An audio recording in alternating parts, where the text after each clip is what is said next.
5. 복도에서 들려오는 울음소리. 메리 레녹스가 볼 때 처음에는 하루하루가 똑같았다. 아침마다 천으로 벽을 장식한 방에서 깨어나면 벽난로 앞에 무릎을 꿇고서 불을 지피는 마사가 보였다.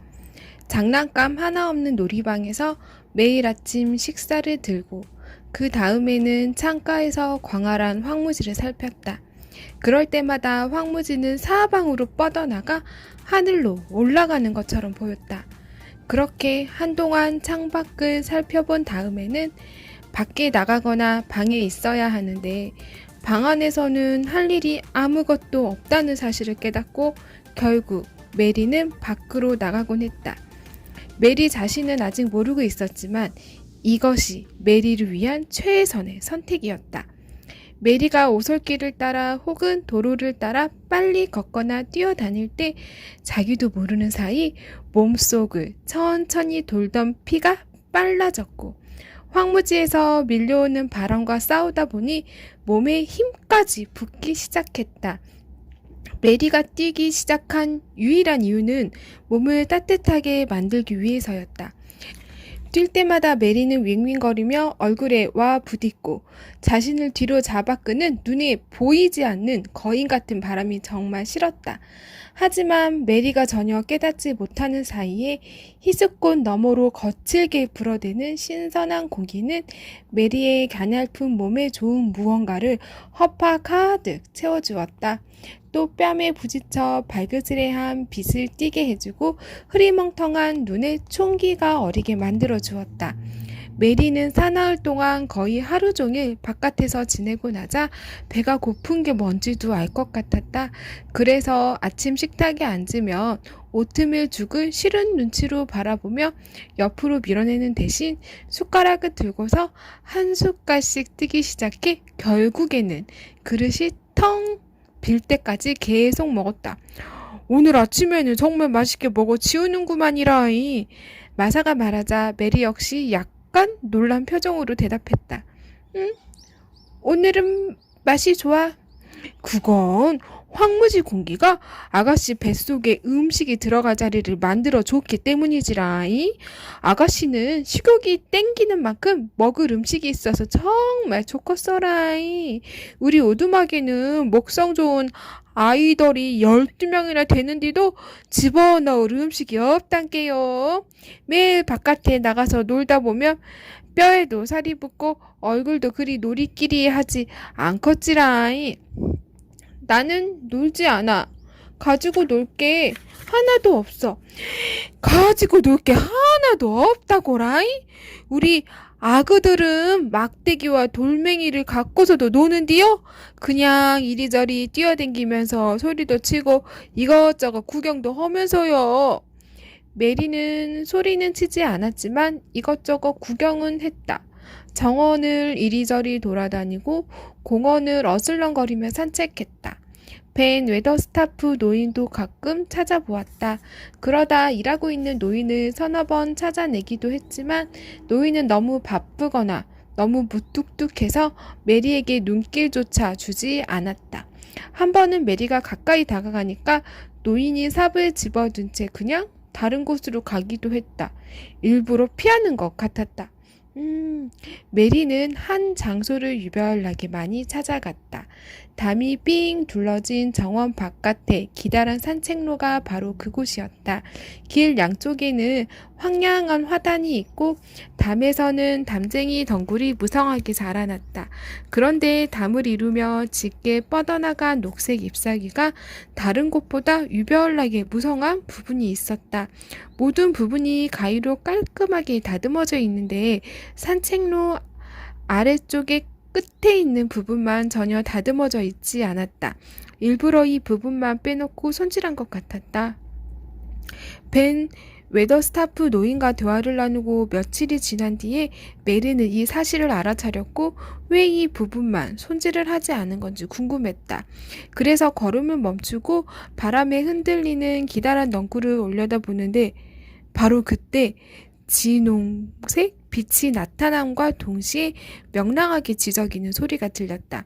벤 웨더스타프 노인의 친구인 붉은 가슴 울새가 그곳 담 꼭대기에 앉아서 조그만 머리를 한쪽으로 기울이고 몸을 앞으로 내민 채 메리를 바라보고 있었다. 아, 너구나. 그렇지, 너지. 메리는 울새가 사람 말을 알아듣고 분명히 대답이라도 할 것처럼 느껴졌다. 그래서 울새에게 말을 건네는 게 아주 당연하게 여겨졌다. 울새 또한 기대를 저버리지 않았다. 담을 따라 쫑쫑쫑 뛰어다니며 지지배배 지저귀는 모습이 마치 지금 무슨 말을 하는 것 같았다. 메리 아가씨도 울새가 말하는 소리를 이해할 것 같았다. 비록 인간의 말을 하는 건 아니지만 대강 이런 뜻인 것 같았다. 안녕하세요? 바람이 좋지요? 햇살이 좋지요? 모든 게 좋지요? 우리 함께 지지배배 지저귀며 쫑쫑쫑 뛰어요.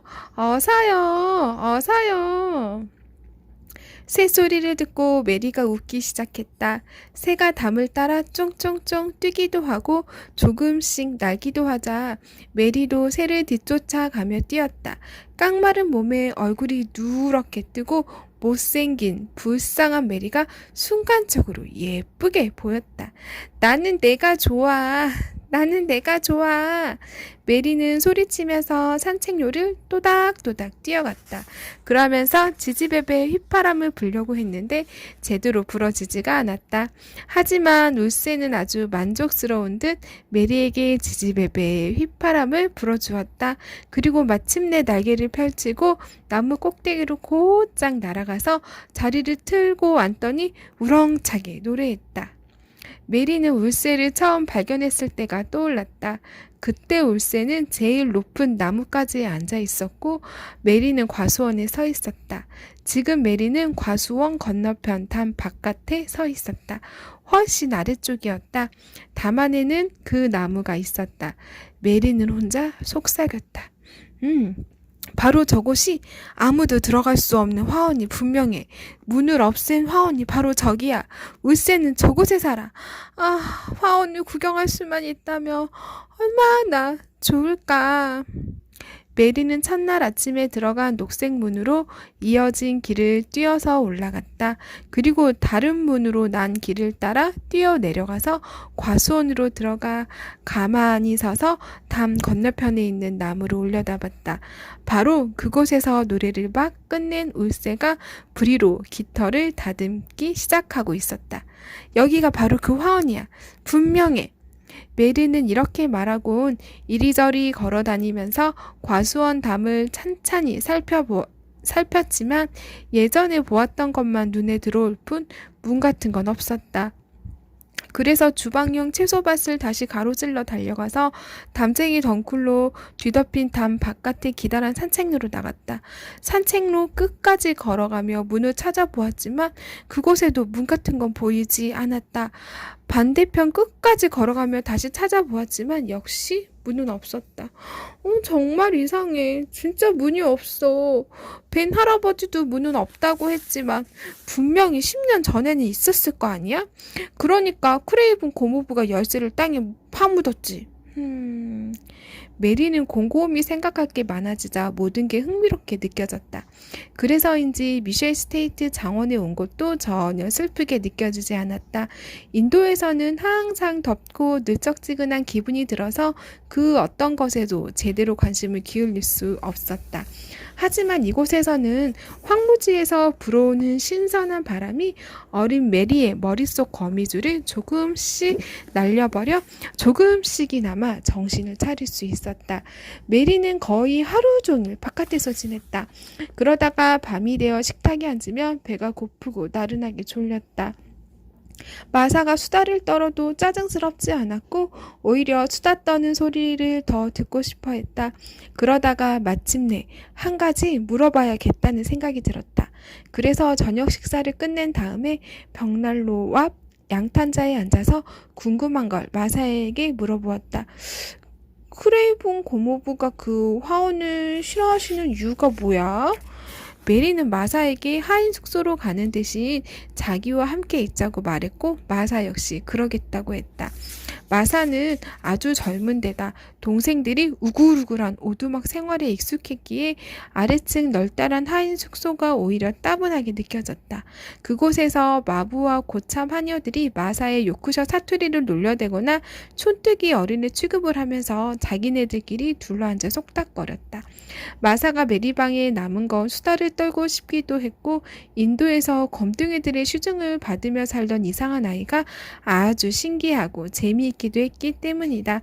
마사는 메리에게 허락도 받지 않고 양탄자에 앉으며 말했다.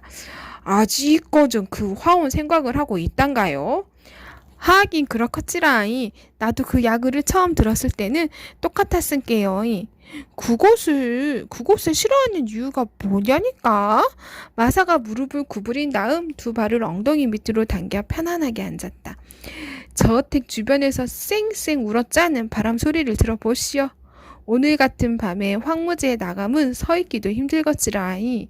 메리는 쌩쌩 울어짠다 라는 말이 무슨 뜻인지 몰랐지만 곰곰 생각해보니 알 것도 같았다.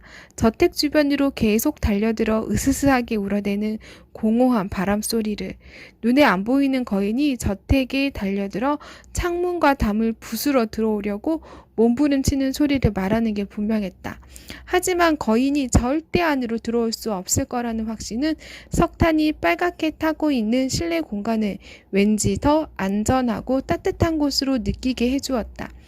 어쨌든 고모부가 그곳을 그렇게 싫어하시는 이유가 뭐냐고. 메리는 바람소리를 듣고 나서 물었다. 마사가 알고 있는 내용을 꼭 듣고 싶었다. 마사는 결국 자신이 아는 내용을 털어놓았다.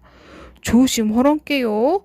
메드록 부인이 그 야그를 하면 안 된다고 혔쓴게요. 이 저택에는 입에 올리면 안 되는 야그가 아주 많지라이. 크레이븐 주님 명령이니께요. 주님은 하인들이 신경 쓸 일이 아니라고 하신게요. 하지만 그 화원만 없었다면 주님도 지금처럼 되지 않았겠지라이. 그곳은 쥔마님의 화원이었어라. 처음 결혼하면서 만들어 놓고 제일 좋아하셨지라이. 꽃도 두 분이 직접 가꾸셨어라이. 다른 사람은 아무도 들어가면 안 됐지라이. 주님하고 마님은 안에 들어가서 문을 잠그고 몇 시간이고 계셨는데 거기서 책도 읽고 말씀도 나누셨지라이. 마님은 약간 어린 소녀 같은 면이 있었는데 화원 안에서 나뭇가지가 의자처럼 굽어서 앉기 좋은 넓은 늙은 나무가 있었어라이. 마님은 장미가 그 너머로 자라도록 만들어 놓고 그 위에 올라가서 앉는 걸 좋아하셨지라이. 그런디 하루는 거기 앉아있는디 나뭇가지가 부러져 마님이 심하게 다쳤어라이. 그러고는 다음날에 돌아가셨어라이. 의사 선생님들이 주님마저 미쳐서 돌아가실 거라고 생각할 정도였지라이. 그래서 주님이 그곳을 싫어하신단께요. 그 후로는 아무도 그 안에 못 들어가지라이. 주님이 무서워서 정원 야그를 입에 담는 사람도 없었어라이. 메리는 더 이상 묻지 않았다. 벽난로를 바라보면서 쌩쌩 울어짜는 바람소리를 들었다. 그 어느 때보다 커다랗게 쌩쌩 울어짜는 것 같았다. 바로 그 순간에도 메리에게는 아주 좋은 일이 일어나고 있었다. 사실 미셸 스테이트 장원에 온 다음부터 메리에게는 4가지 좋은 일이 일어났다. 첫째는 메리가 울세를 이해하고 울세도 메리를 이해하는 것 같은 느낌이 든 것이다. 둘째는 피가 따뜻해질 때까지 바람 속을 뛰어다닌 것이다. 셋째는 생전 처음으로 배가 고프다는 건강한 느낌이 든 것이다. 그리고 지금은 다른 사람이 불쌍하다는 느낌이 무엇인지 알게 되었다. 이처럼 메리는 계속해서 좋아지고 있었다. 그런데 가만히 바람소리를 듣다 보니 뭔가 다른 소리가 들리기 시작했다.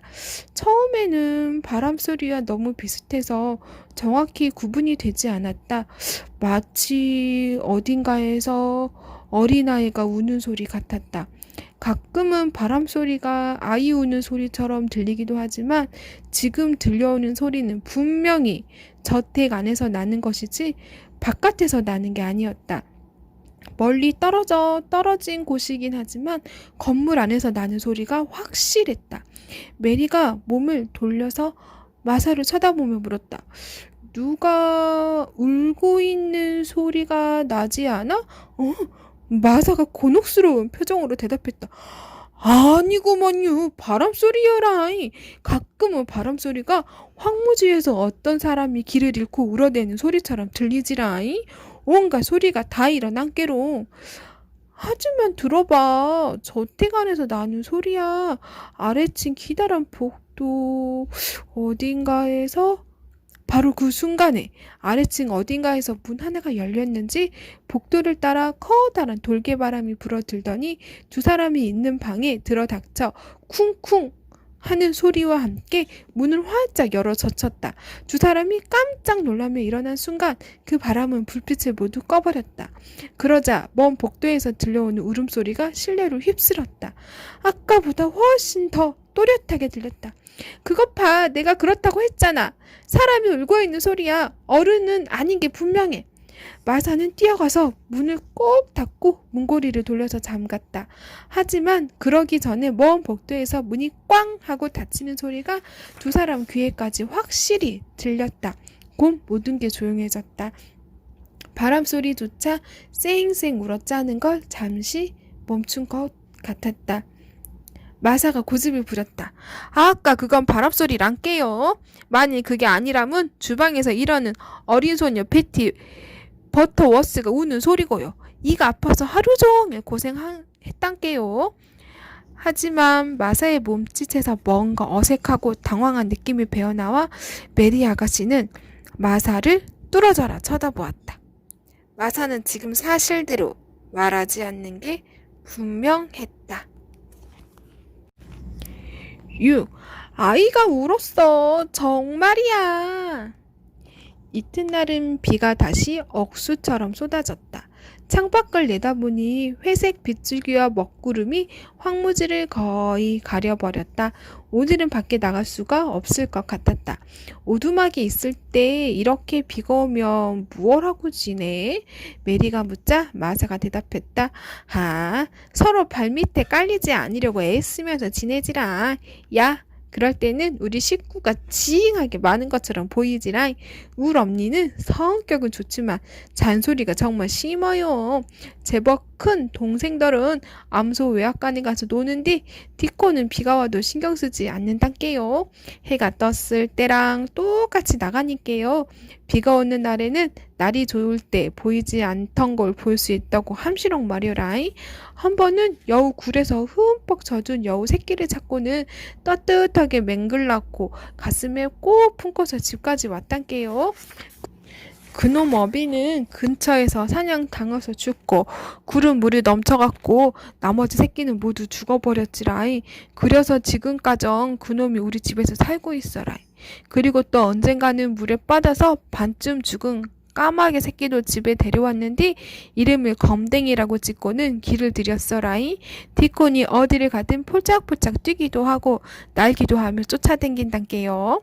마침내 메리는 마사의 친근한 말투도 싫어하지 않게 되었다. 마사가 수다 떠는 소리가 오히려 재미있게 들리더니 입을 다물거나 다른 곳으로 가면 서운한 느낌까지 들기 시작했다. 인도에서 살 때 아야가 해준 여러 가지 이야기는 방 4칸짜리 조그만 황무지 오두막에서 먹을 것이 턱없이 부족한 상태로 14명이 살아가는 마사의 이야기와는 아주 달랐다. 마사네 집에선 아이들이 한 배에서 태어난 착하디 착한 콜리종 새끼들처럼 함께 뒹굴며 재미있게 지내는 것 같았다. 메리가 특히 관심을 보인 건 마사의 엄마와 디콘이었다. 마사가 울엄니가 무슨 말을 하고 무엇을 했다는 이야기를 할 때면 언제나 포근한 느낌이 들었다. 나도 까마귀나 여우 새끼가 있으면 함께 놀 수 있을 텐데. 하지만 나한테는 아무것도 없어. 메리가 말하자 마사가 곤혹스러운 표정으로 물었다. 아가씨는 뜨개질을 할 수 있단가요? 아니? 그러면 바느질하는 방법을 안단가요? 몰라. 그러면 책은 읽을 수 있단가요? 응. 그러면 책을 읽거나 단어 철자를 익히도록 하시오. 이제 아가씨도 책에서 좋은 걸 배울 나이가 되었으니까 책이 한 권도 없는 걸 모두 인도에 두고 왔어. 안 됐구만이라이. 메드록 부인이 허락만 하면 서재에 책이 수천 권 있는디. 메리는 서재가 어디냐고 묻지 않았다. 갑자기 좋은 생각이 떠올랐기 때문이다. 자신이 직접 찾아보기로 결심한 것이다. 메드록 부인은 신경 쓰고 싶지도 않았다. 메드록 부인은 언제나 아래층에 아늑한 가정부용 거실에만 있는 것 같았다. 이 기묘한 저택에서는 도무지 사람들 얼굴을 볼 수가 없었다. 사실 만나는 사람이라고 해봐야 하인밖에 없는데 주인이 먼 곳에 있는 동안 그들 모두는 아래층에서 호사스럽게 생활했다. 아래층에는 반짝거리는 녹색 그릇과 양은 그릇이 주렁주렁 걸려있는 커다란 주방과 커다란 하인 숙소가 있었는데 하인들은 그곳에서 매일 너댓 번씩 음식을 충분하게 먹었으며 메드록 부인의 간섭만 없다면 얼마든지 자기들 하고 싶은 대로 떠들썩하게 돌아댔다. 하인들은 메리가 먹는 음식을 때맞춰서 차려주고 마사는 신유까지 들어주었지만 메리에게 조금이라도 관심을 기울이는 사람은 한 명도 없었다. 메드록 부인이 하루 걸러 한 번씩 찾아와서 살펴보긴 했지만 메리에게 무엇을 했냐고 묻거나 무엇을 하라고 말하는 법이 없었다. 메리는 영국에서는 아이를 그렇게 기르나 보다 하고 생각했다. 인도에서는 아야가 항상 메리를 쫓아다니면서 손발이 되어 모든 시중을 들어주었으니까 정말 귀찮을 정도로 따라다녔다. 그런데 이제는 아무도 메리를 따라다니지 않았고 메리는 혼자 옷 입는 법도 배우고 있었다. 옷을 갖다 달라거나 입혀 달라고 하며 마사가 한심한 표정으로 쳐다보았기 때문이다.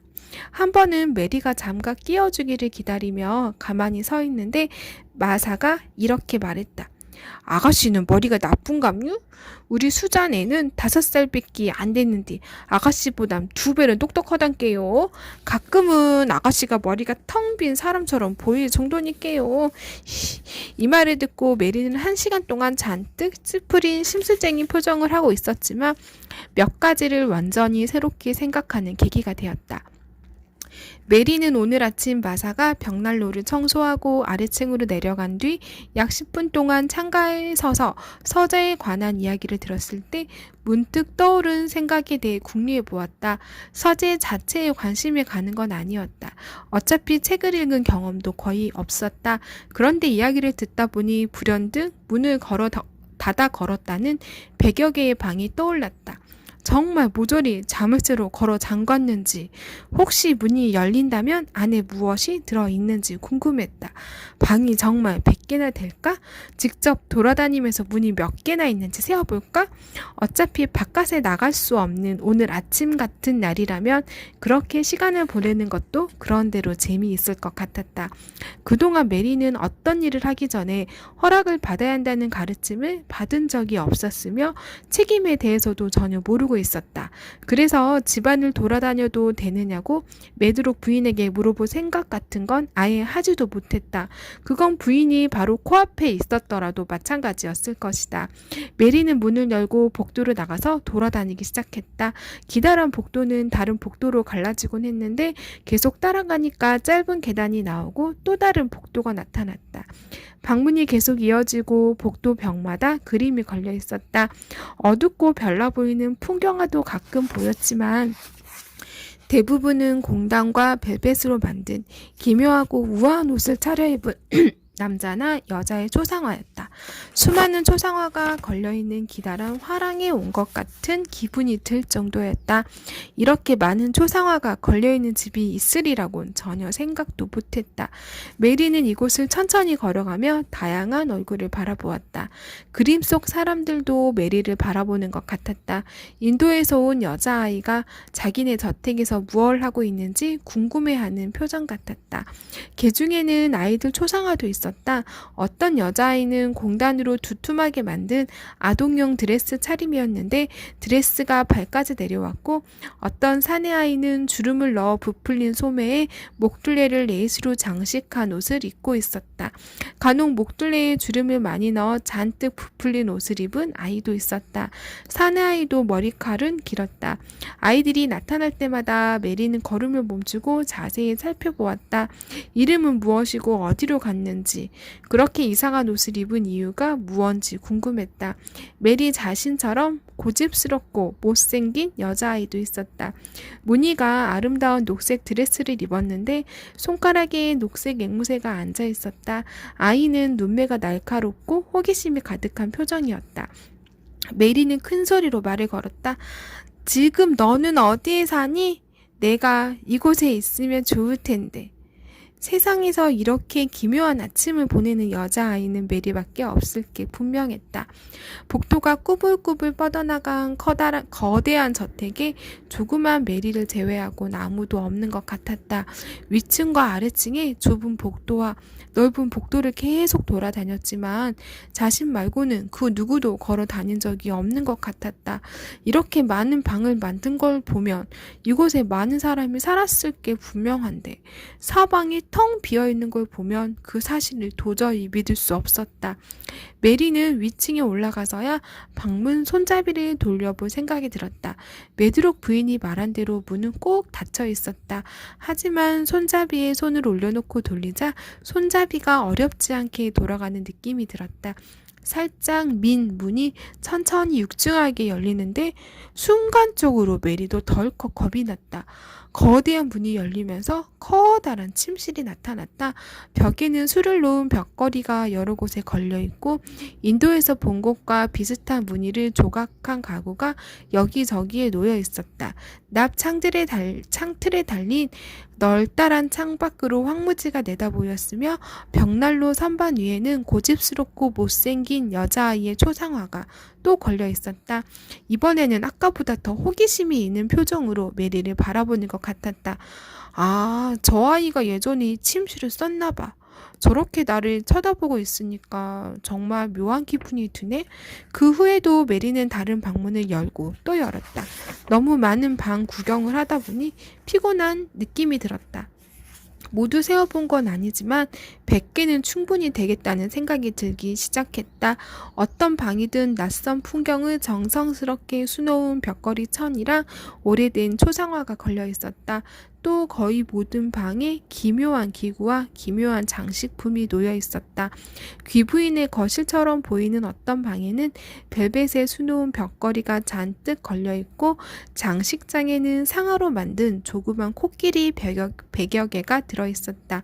모두 다른 크기인데 개 중에는 등에 사람이 올라타거나 가마를 얹은 코끼리도 있었다. 일부는 덩치가 크고 일부는 조그만 개에 아기 코끼리처럼 보였다. 메리는 인도에서 조각한 상아를 보았기 때문에 코끼리에 대해 잘 알고 있었다. 그래서 장식장 문을 열고 발판에 올라서서 코끼리 조각상을 가지고 아주 오랫동안 놀았다. 그러다가 피곤해지자 코끼리들을 가지런히 놓고 장식장 문을 닫았다. 기다란 복도와 텅 빈 방을 돌아다니는 내내 살아있는 생명체는 하나도 보지 못했다. 그런데 이 방에는 무언가가 있었다. 장식장 문을 닫은 직후에 조그맣게 부스럭거리는 소리가 들렸기 때문이다. 메리는 화들짝 놀라서 벽난로 옆에 있는 소파를 살펴보았다. 소리가 그곳에서 들린 것 같았다. 소파 구석에 쿠션이 있고 쿠션에 싼 벨벳에 조그만 구멍이 있는데 그곳에서 조그만 무언가가 겁에 질린 눈으로 구멍 밖을 엿보고 있었다. 메리는 그곳으로 살금살금 기어가서 살펴보았다. 반짝거리는 눈동자의 주인은 조그만 회색 생쥐였다. 쿠션 안으로 파고들어 그곳에 아늑한 둥지를 만든 것이다. 생쥐 옆에는 새끼 6마리가 웅크린 채 자고 있었다. 100여 개나 되는 방에 살아있는 생명체가 전혀 없다고 해도 7마리 생쥐 가족은 전혀 외로워 보이지 않았다. 이놈들이 저렇게 겁만 내지 않는다면 모두 데려갈 텐데. 메리가 아쉬워하며 말했다. 오랫동안 돌아다니느라 너무 피곤해서 이제 더 이상은 돌아다닐 수 없을 것 같았다. 그래서 메리는 발길을 돌렸다. 두 차례 엉뚱한 복도로 접어들었다가 길을 잃어 다시 길을 제대로 찾기 위해 위아래로 헤매기도 했다. 마침내 자기 방에 있는 층계에 다다랐지만 메리 방에서 아주 멀리 떨어진 것이었고 정확히 어디에 있는지도 알 수 없었다. 메리는 천에 술을 놓은 벽걸이가 걸려있는 짧은 복도 끝에 가만히 서서 중얼거렸다. 이번에도 길을 잘못 접어든 것 같아. 어떤 길로 가야 하는지 모르겠어. 어쩌면 사방이 이리로 조용하다. 메리가 가만히 서서 이 말을 중얼거리자마자 어떤 소리가 정적을 깨뜨렸다. 이번에도 우는 소리였다. 하지만 지난밤에 들었던 울음소리와는 아주 달랐다. 여러 벽을 지나면서 소리가 작아지긴 했지만 아이가 짜증을 부리면 짧게 오는 소리였다. 어제보다 가까운 곳이야. 지금 울고 있어. 메리가 말했다. 심장이 빠르게 뛰었다. 메리는 근처에 있는 벽걸이 장식천에 별 생각 없이 손을 올려놓았다가 깜짝 놀라며 뒤로 펄쩍 물러났다. 벽걸이 장식천이 활짝 열린 문을 가리고 있었는데 그 너머로 또 다른 복도가 이어져 있는 것이었다. 그리고 바로 그곳에서 메드록 부인이 열쇠 꾸러미를 손에 든 채 아주 짜증스러운 표정으로 다가오는 중이었다. 지금 여기서 뭐 하는 거예요? 내가 뭐라고 했죠? 메드록 부인이 메리의 팔을 잡아당기면서 소리치자 메리가 변명했다. 모퉁이를 잘못 돌았어요. 어느 길로 가야 하는지 몰라서 이러고 있는데 아이 울음소리가 들렸어요. 메리는 지금 이 순간 메드록 부인이 정말 미웠다. 하지만 조금 후에는 더 미워하게 되었다. 아가씨는 아무런 소리도 못 들은 거예요. 아가씨 놀이방으로 당장 돌아가지 않으면 뺨을 때리겠어요. 부인은 이렇게 말하고 나서 메리의 팔을 잡은 채로 밀고 당기면서 복도를 지나 다른 복도로 접어들었다. 그리고 마침내 메리의 방 앞에서 문을 열고 메리를 안으로 밀었다. 이제 있으라고 하는 곳에 얌전히 있어요. 그렇지 않으면 자물쇠를 채워놓을 테니까. 주인님께서 아가씨에게 가정교사를 붙어야겠다고 말씀하셨는데 그러는 게 좋겠어요. 아가씨에게는 쫓아다니면서 감시할 사람이 필요해요. 나는 지금도 할 일이 너무 많아요. 메드록 부인이 밖으로 나가며 문을 쾅 닫았다. 메리는 벽난로 양탄자에 가서 앉았다. 화가 나서 얼굴이 하얗게 변했다. 하지만 울지는 않았다. 이만 바드득 갈았다. 그러면서 혼자 중얼거렸다. 아이가 울었어. 정말이야. 분명히. 벌써 우는 소리를 2번이나 들었으니 언젠가는 알아챌 수 있을 것 같았다. 오늘 아침만 해도 정말 많은 사실을 알아냈다. 마치 오랜 여행을 다녀온 듯한 기분이 들었다. 앞으로 언제나 시간을 즐겁게 보낼 수 있는 방법을 찾아낸 데다 상하 코끼리들과 재미있게 놀았고 벨벳 쿠션에 둥지를 튼 회색 생쥐와 그 새끼들까지 구경했으니 말이다.